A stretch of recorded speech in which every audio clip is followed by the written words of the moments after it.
Good morning, boys and girls, and welcome to the southern wing of the Stink Bug Works. This is about take 5 of this morning's video, and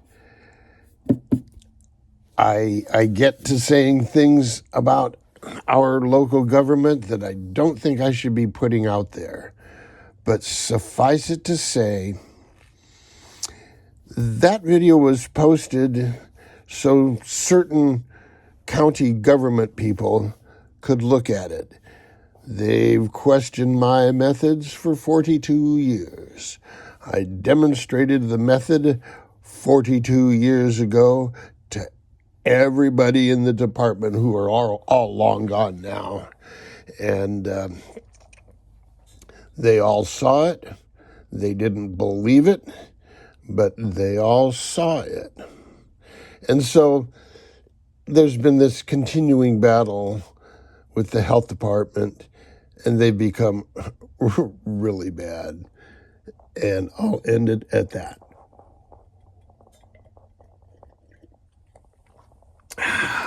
Big B broke his collarbone riding a bicycle. In 1983, shortly after the national championships, I used to race bicycles. I mean, seriously race bicycles. All my frames were custom built, and they had number tag brazons on them, so you could put your number on your frame. Anyway,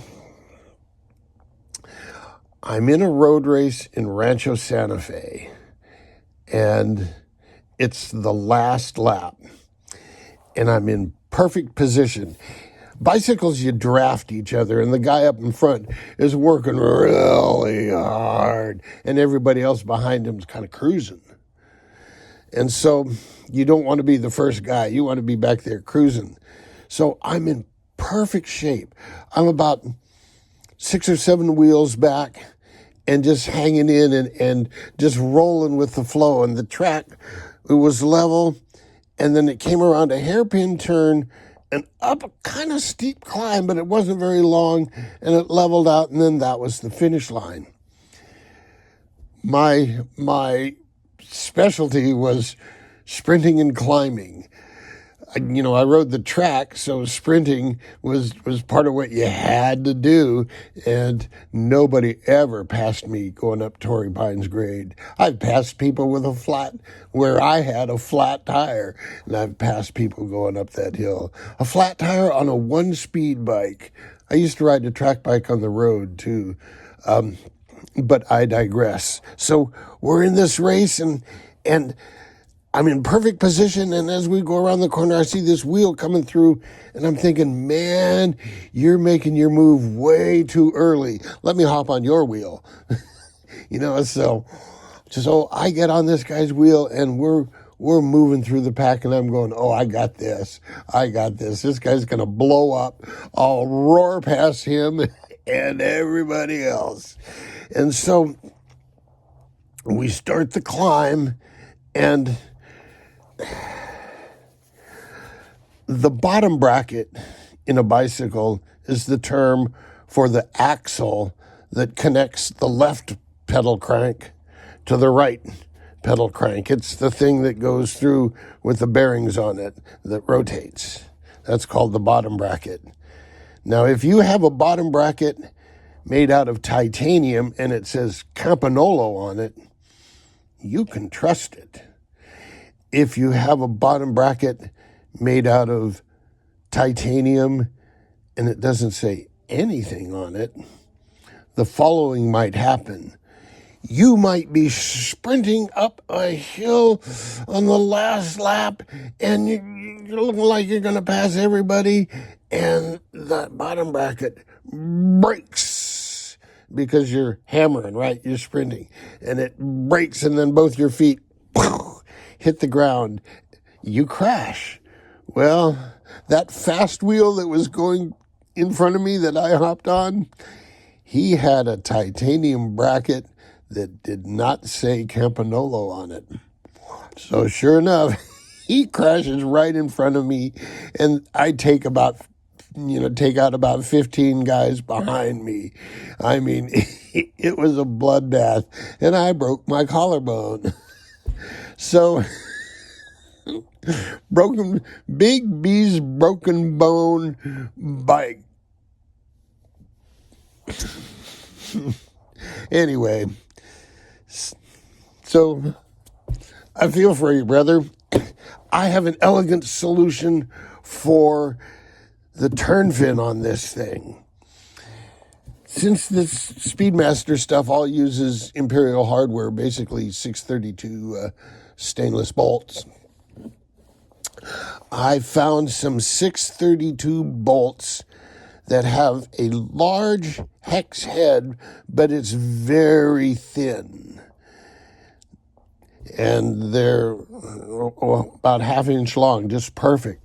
So I'm going to drill a couple holes, and I'm going to slide those in from behind, and then I'll make up a dummy form to represent the turn fin bracket to hold the screws in place, and then just, put a drop of epoxy on them, and then come back with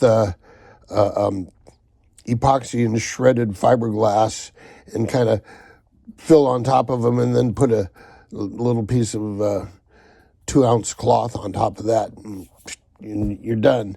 It'll be clean, secure, and those bolts aren't going to go anywhere. I'm surprised I found these. You'll find these interesting. I almost forgot. The other day we talked about the difficulties of drilling holes. Well, aircraft factories have special aircraft tools, and this happens to be an ATC 326A. And what you do is you clamp your drill motor, or in the case of this, I think it was actually an air-actuated tool that spun this thing up. So this thing is capable of silly high RPM, but I'm going to just use this with my regular old drill motor, and one hand here and one hand here, and just I can get right in them tiny, tiny, tiny little spaces. So I don't recall where I got this, but if you ever come across something like this, and I think I didn't pay too much for it. I think I paid like, $20 or $30. And it came with several different size. So you see this holds this bit in with a set screw. So I have several different sized, fittings, heads. What would you call those? Couplers.